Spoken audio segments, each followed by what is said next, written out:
If 2025 was filled with trying random exercises and stretches that kind of helped your lower back but never really made the pain or discomfort go away, then this video is for you. See, the problem is that you're starting on step number 4 and expecting the other steps to just resolve themselves. That's like building a Lego set starting on page 40. Possible, but significantly more difficult. And bear in mind that once you finish steps 1 through 3, steps 4 and 5 can be done in any order. All right, let's dive a little deeper into step 1, understanding your injury. All right, so the goal of step 1 is to understand what positions and what movements irritate your lower back. Now, this may sound obvious, but the majority of my new clients who have lower back pain, when I ask them to explain their pain, almost all they can tell me is, I bent over weird and I tweaked my back, or something of the sort. And let me just say, this is not enough information for you to effectively solve the problem. So to help you with this, we're gonna go over some simple tests to give you an idea of what type of movements, postures might be currently irritating your lower back. One thing to keep in mind is that these are provocative tests. So the goal of these tests is to elicit some familiar symptoms. So when we do the movement, we're gonna see if our symptoms start to come on. Maybe pain in the glute, the buttocks, heat down the leg, just something that we feel on the regular.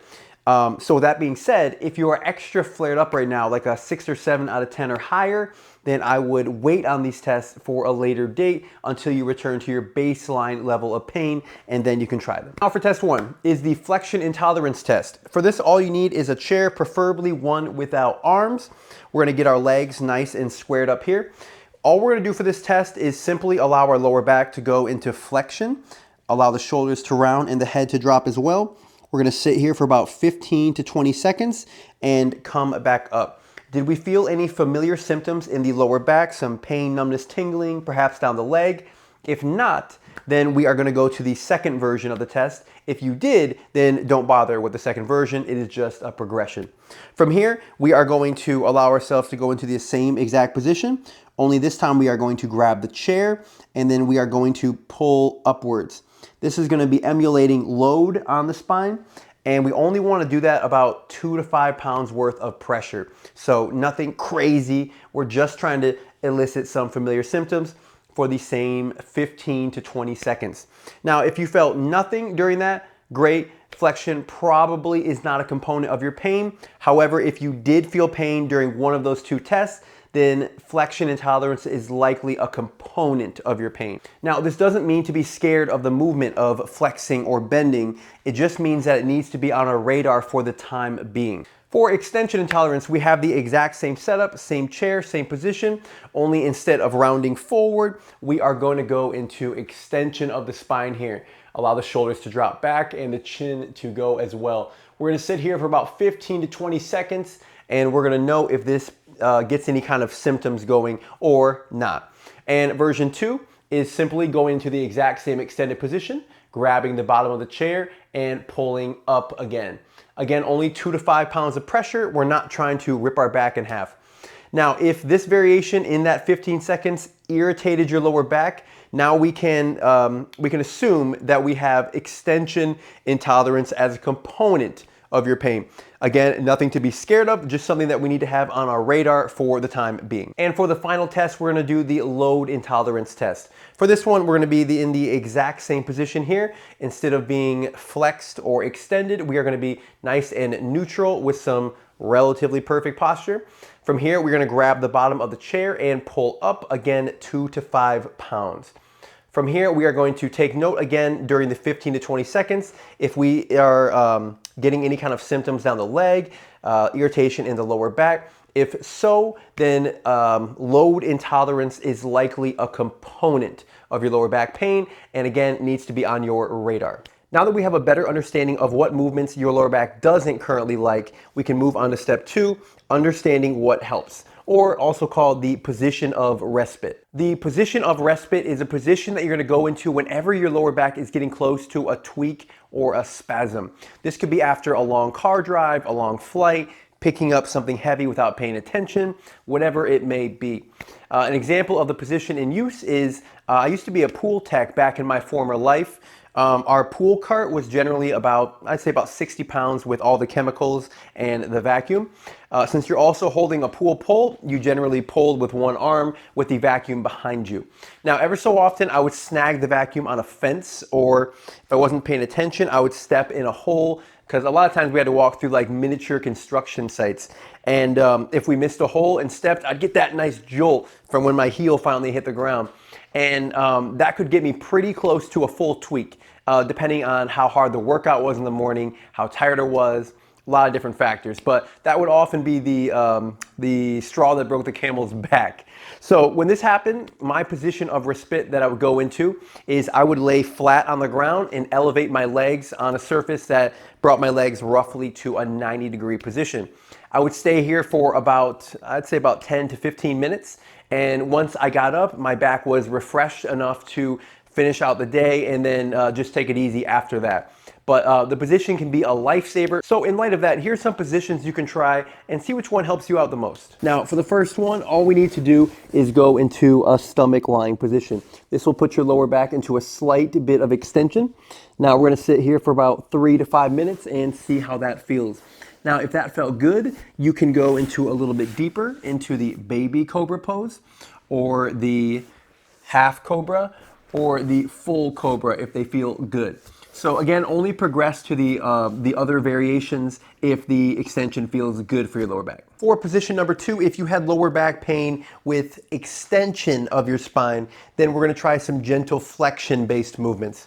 And to start off here, we can do simply legs to chest. This is going to put a very light amount of flexion-based stretch on your lower back, and this can feel great for some people. Now, another position you can try is the child's pose. This also happens to be one of my favorite stretches for the upper back as well.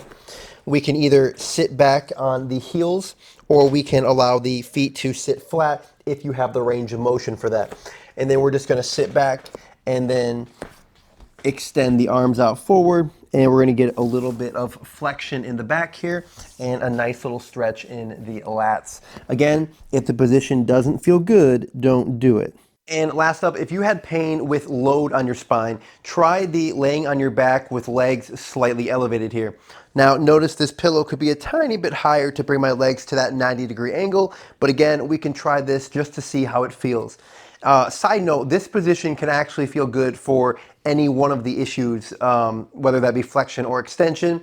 So go ahead and give this one a try as well and see how it feels for you. All right, for step 3, lifestyle modifications, we're going to put everything together and temporarily modify your lifestyle to reduce your inflammation, also known as your pain or discomfort. So now that we have a good idea of what movements irritate your lower back, we can now look through your day and see where those movement triggers might be slipping in excessively throughout your day.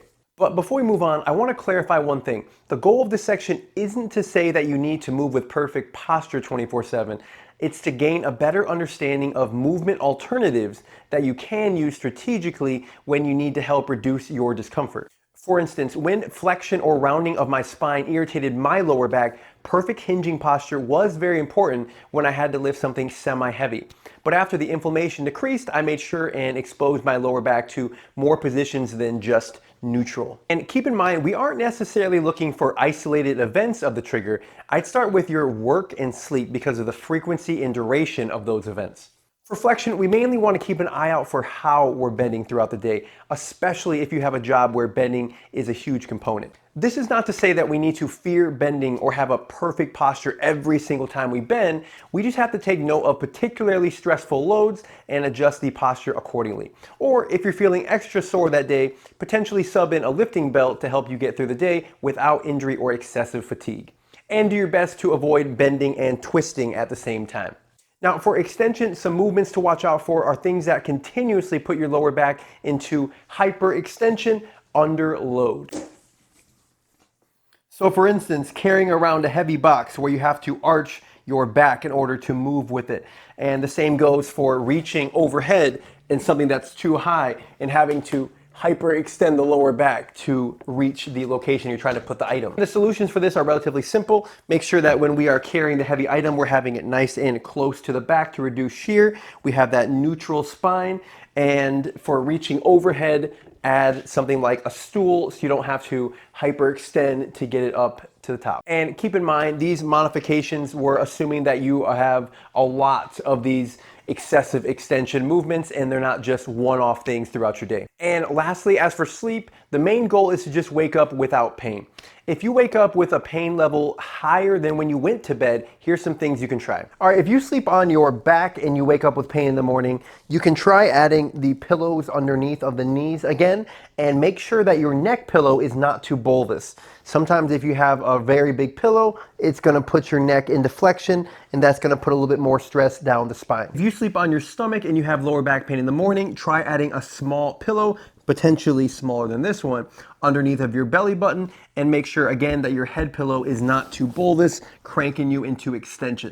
And last but not least, if you have lower back pain in the morning after side sleeping, you can start by stacking the legs, bending them to a roughly 90 degree, put a pillow in between. This will keep the hips nice and level. Again, making sure that our neck pillow is not too bulbous, cranking us into some lateral flexion. And if you find yourself rolling over too far, you can add one more pillow in here to kind of brace the torso to make it where you don't roll too far forward. Now, with steps 1 through 3 complete, you can start to exercise and stretch with the knowledge of what exercises and stretches you should temporarily avoid and what ones might help. For instance, if you have lower back pain with bending, some exercises or stretches to temporarily avoid would be things like crunches, sit-ups, toe touchers, as all these primarily focus on end range flexion. Instead, you might consider movements like the hinge, high plank, or figure 4 position. And if you want more help, I created a full online course diving deeper into the expanded version of each of these steps and the following steps. However, I don't want money to be the reason why you don't get your lower back pain better in 2026, so I made the first 3 sections available for free if you sign up for my email list. And as always, if you have any questions or concerns, leave it in the comment section below, and I hope you guys have a great day.